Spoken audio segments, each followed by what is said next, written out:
എഴുത്ത് ഞാൻ കണ്ടു. ആ കുറിപ്പത്തെ ഞാൻ കൊടുത്തേച്ച് എഴുത്തേ കണ്ടു. എന്താ എഴുതിയിരിക്കുന്നു? അതിൽ ഈ വീട്ടിൽ എവിടെയോ ആഭരണവും സ്വർണവും നിറച്ച ഒരു പെട്ടിയിൽ വെച്ചിട്ടുണ്ടെന്ന്.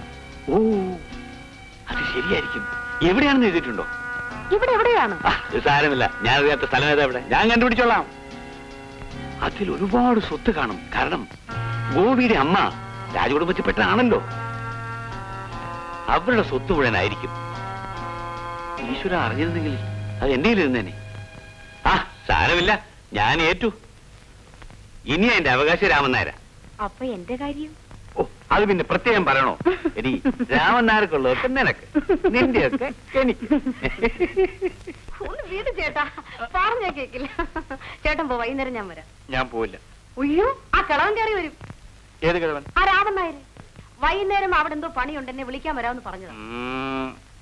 എന്തോന്നോ അങ്ങനെയൊന്നുമില്ല. ചേട്ടൻ പോന്നേ. നീ ഉടനെ വരണം. ചേട്ടൻ പറഞ്ഞാ പിന്നെ ഞാൻ വരാതിരിക്കോ? പോന്നേ. വരണമെന്ന്? വരാ, ഉടനെ വരണം. വരാ. ചേട്ടാ, ഉടുപ്പ്. ഞാനതങ്ങ് മറന്നുപോയി. നീ വൈകിട്ടങ്ങ് വരണേ.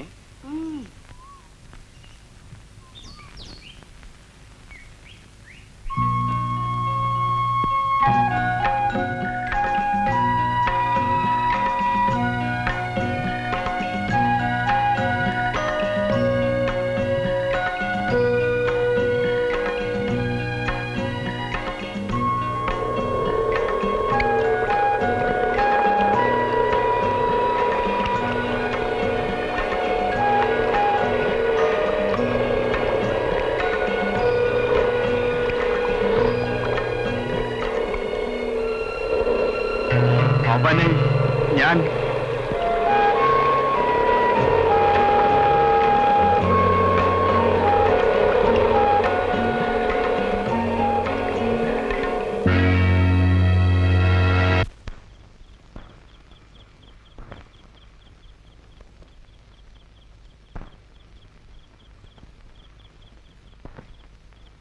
ഗുരുവായൂരപ്പ രക്ഷിക്കണേ.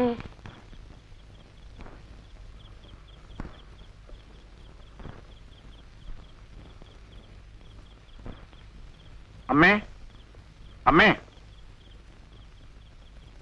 എന്താ പതിവില്ലാതെന്ന് നേരത്തെ വന്നത്? എനിക്ക് അമ്മയോട് ഒരു കാര്യം പറയാനുണ്ട്. എന്തോന്ന്? നാളെ അമ്മ അമ്മാവനെ പോയെന്ന് കാണണം. ഓ, എന്താ ഇന്ന് അമ്മാവനോട് ഇത്ര പ്രത്യേക സ്നേഹം? ഞങ്ങളുടെ കാര്യം ഒന്ന് സംസാരിക്കണം. ഞങ്ങളുടെ എന്ന് പറഞ്ഞാൽ? എന്റെയും ഗീതയുടെയും കാര്യം. ഓ, അതാണോ കാര്യം? അത് അനന്തരം അങ്ങ് നേരിട്ട് പറഞ്ഞാ മതി. നാണമില്ലല്ലോടാ നിനക്കിത് പറയാൻ. എന്തോന്ന് എത്ര നാണിക്കാൻ? എടാ, ആ കണ്ടത്തിലെ കാര്യങ്ങളൊക്കെ ഒന്ന് സഹായിക്കാൻ വേണ്ടി എത്ര കാലമായി ചേട്ടൻ നിന്നോട് പറയുന്നു. ഒരു ദിവസമെങ്കിലും നീ ആ മനുഷ്യനെ സഹായിച്ചിട്ടുണ്ടോ? കണ്ട തെങ്ങിന്റെ മൂട്ടിലൊക്കെ ഇരുന്ന് ചീട്ടും കളിച്ചിരുന്നിട്ട് ഇപ്പൊ കല്യാണം വേണമെന്നും പറഞ്ഞ് അങ്ങോട്ട് ചെന്നേരെ. ഓ, ഇയാളങ്ങോട്ട് ചെല്ലാൻ വേണ്ടി അവിടെ കാത്തിരിക്കുകയല്ലേ. എടാ, നിനക്കറിയാമോ ഇവിടെ എങ്ങനെയാ ചെലവ് നടക്കുന്നതെന്ന്? അമ്മ ഈ പഴംപുരാണം എത്ര തവണ പറഞ്ഞതാ? എത്ര പറഞ്ഞാലും തീരത്തില്ലടാ. തീർക്കാൻ നിന്നെ കൊണ്ടോട്ട് പറ്റത്തുമില്ല. എന്താ ഇതിന് മാത്രം പറയാൻ? അച്ഛനുള്ളപ്പോൾ ഈ വീട് എങ്ങനെ കഴിഞ്ഞിരുന്നതാണെന്ന് നിനക്കറിയാമോ? ഒരാളിനെ കൊണ്ട് സമ്പാദിക്കാവുന്നതെല്ലാം അദ്ദേഹം സമ്പാദിച്ചു വെച്ചു. എന്നിട്ടും എനിക്കൊരു ബുദ്ധിമുട്ടുണ്ടാകരുതെന്ന് കരുതി എന്റെ ചേട്ടൻ ഈ വലിയ വീടും പറമ്പും എന്റെ പേർക്ക് എഴുതി വെച്ചു. എന്നിട്ടിപ്പോ എന്ത് പറ്റി? ആ വടക്കേ പേര് ചോർന്നൊലിക്കാൻ തുടങ്ങിയിട്ട് എത്ര മാസമായടാ. എന്നിട്ട് അതൊന്നും നന്നാക്കാൻ പോലും നിന്നെ കൊണ്ട് കഴിഞ്ഞില്ലല്ലോ. നമുക്കെന്തിനാ എത്ര വലിയ വീട്? ഇതങ്ങ് വിറ്റ് തൊലിക്കരുത്. പറയാൻ എളുപ്പമാ. നീ വിചാരിച്ചാൽ ഒരു വീട് വേണ്ട, ഒരു മുറി ഉണ്ടാക്കാൻ ഒക്കുമോടാ? എന്റെ ഉയരുള്ളിടത്തോളം കാലം ഞാൻ സമ്മതിക്കത്തില്ല. ഞാൻ ചത്തതിന് ശേഷം നീ വിൽക്കുകയോ തൊലയ്ക്കുകയോ എന്ത് വേണമെങ്കിലും ചെയ്തു. ഇതൊന്നുമല്ല ഇപ്പൊ കാര്യം.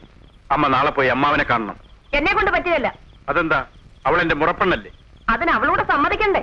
എല്ലാം അവളുടെ സമ്മതത്തിന് വിടുന്നതുകൊണ്ടായതൊക്കെ. ഏതൊക്കെ? അവക്കിപ്പോ എന്താ പറ്റി? ഒന്നും പറ്റിയില്ല, പറ്റാൻ പോകുന്നേ ഉള്ളൂ. നീ എന്താ നാടായി പറഞ്ഞു വരുന്നത്? ഇപ്പൊ ഞാനിങ്ങോട്ട് വരുമ്പോ അവള് ഗോപിയുടെ കൂടെ ബോട്ടേ പോകുന്നു. അതിനിപ്പോ എന്താ? ഒന്നുമില്ലേ, അമ്മയ്ക്ക് ഇവിടെ ഇരുന്നാ മതി. നാട്ടുകാർ പറയുന്ന മുഴുവൻ ഞാനാ കേൾക്കേണ്ടത്. നാട്ടുകാരെന്തോ പറയാനാ? കൂടിപ്പോയാൽ അവര് നമ്മൾ സ്നേഹമാണെന്ന് പറയും. അതിനൊന്നുമില്ലേ? എന്താന്ന്? അവൻ നല്ലൊരു ചെറുപ്പക്കാരൻ, യോഗ്യൻ. ഭാര്യയെ തല്ലിക്കൊന്നവന്റെ മോനായതാണ് അവന്റെ യോഗ്യത. എന്താണ് അവന് യോഗ്യത കുറവ്? പഠിത്തമുണ്ട്, ഉദ്യോഗമുണ്ട്, നല്ല സ്വഭാവം. അവര് തമ്മിൽ അടുപ്പവനെ കല്യാണം നടത്തിക്കും. പിന്നെ അത് നമുക്ക് കാണാം. എന്തോ കാണാന്? ഇയാളെ വരുതിക്കല്ലേ അവിടെ ഓരോന്നും നടക്കുന്നത്. വരുതിക്കാണോന്ന് നമുക്കൊന്ന് കാണാം. ബഹളം ഉണ്ടാക്കണ്ടെന്ന് വെച്ചിട്ടാ. നീ എവിടെ പോന്നു? ഉണ്ടിട്ട് പോടാ. എനിക്ക് വേണ്ട, പട്ടിക്ക് കൊടുത്തേരെ. അതായിരുന്നു ഇതിലും നല്ലത്.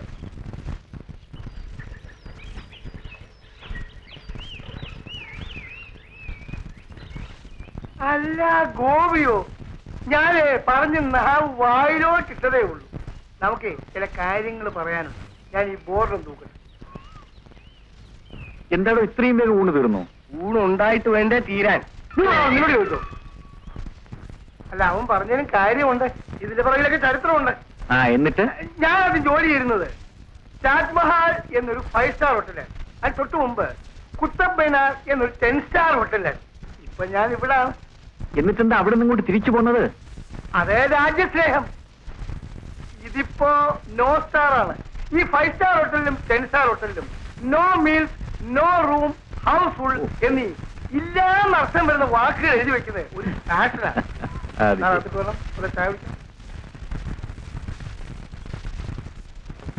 ബോയ്, സാറിന് കടുപ്പം പറഞ്ഞ് നല്ലൊരു ചായ. സാറേ, ഇവിടെ ബോയും കേളും ഒന്നുമില്ല, മുഴുവൻ പുളുവാണ്. ഇപ്പൊ തന്നെത്താൻ പോയി ചായ അടിക്കാൻ പോയിരിക്കാണ്. ഈ 5 സ്റ്റാർ ഹോട്ടലേ അതിന്റെ പടിവാതിൽ കണ്ടിട്ടില്ല, ചുമ്മാ വെച്ചടിക്കാണ്. ചായക്ക് രാമായണം ബോംബെയിൽ നിന്ന് ഓടി രക്ഷപ്പെട്ടതാണ്.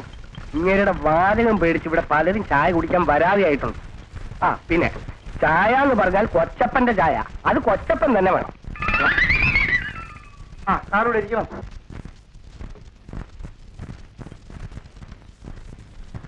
എന്തൊക്കെയാ വിക്രമ വിശേഷം? ഇന്നലെ ഞാൻ നിന്നെ ശ്രദ്ധിച്ചു. നിനക്കെന്താ ഒരു ഗൗരവം? എന്താ പഴപറമ്പിക്കാർക്കേ ഗൗരവം പാടുള്ളൂ. പക്ഷെ എന്താ ഇങ്ങനെയൊക്കെ സംസാരിക്കുന്നത്? ഇയാളെ ഞാൻ അങ്ങോട്ട് വന്ന് കാണണമെന്ന് വിചാരിച്ചതാ. എന്താ കാര്യം? പ്രായമായ പെമ്പിള്ളേരുമായി കറങ്ങി നടക്കാൻ ഇത് പട്ടണമൊന്നുമല്ല. ഓഹോ, അതാണോ കാര്യം? ഞാൻ ഇന്നലെ കണ്ടെത്തിന്ന് വരുന്ന വഴിക്ക് ഗീത അവിടെ നിൽക്കുന്നത് കണ്ടു. ഞാൻ ബോട്ടിൽ കയറ്റിക്കൊണ്ടുവന്നു, അത്രേ ഉള്ളൂ. അത് എനിക്കിഷ്ടമല്ലെന്നാ പറഞ്ഞത്. അത് ഗീതയുടെ അച്ഛനല്ലേ പറയേണ്ടത്? കുറുപ്പമ്മാവൻ വേണ്ട, ഞാൻ പറഞ്ഞാ മതി.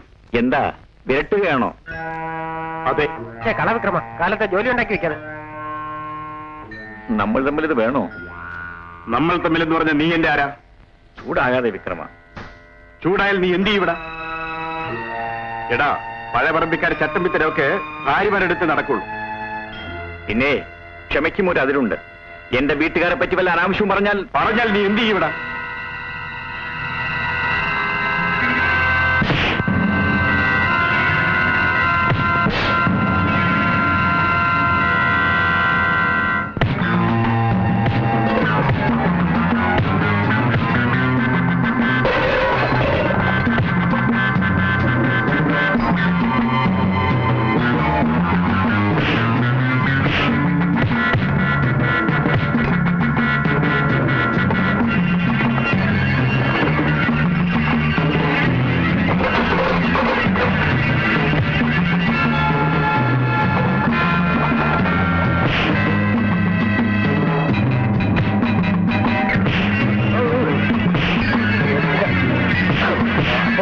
വേവിച്ച് കളഞ്ഞു.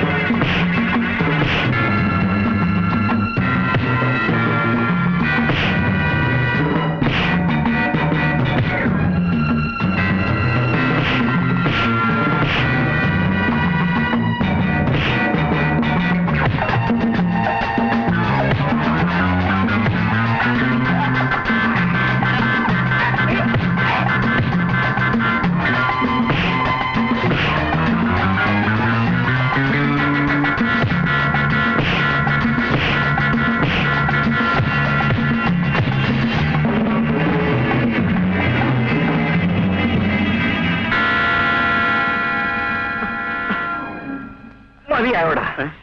എടാ, നിന്നെ ഞാൻ കണ്ടോളാമടാ. എന്തോ കാണിക്കാനടാ? അവനെ സൂക്ഷിക്കണം, അവൻ എട്ടടി മുറുക്കനാ. എന്തോ സൂക്ഷിക്കാനാ? നീ വാ ഗോപി, നമുക്ക് വെറുതെ എന്തിനാ വഴക്ക് നടക്കുന്നത്?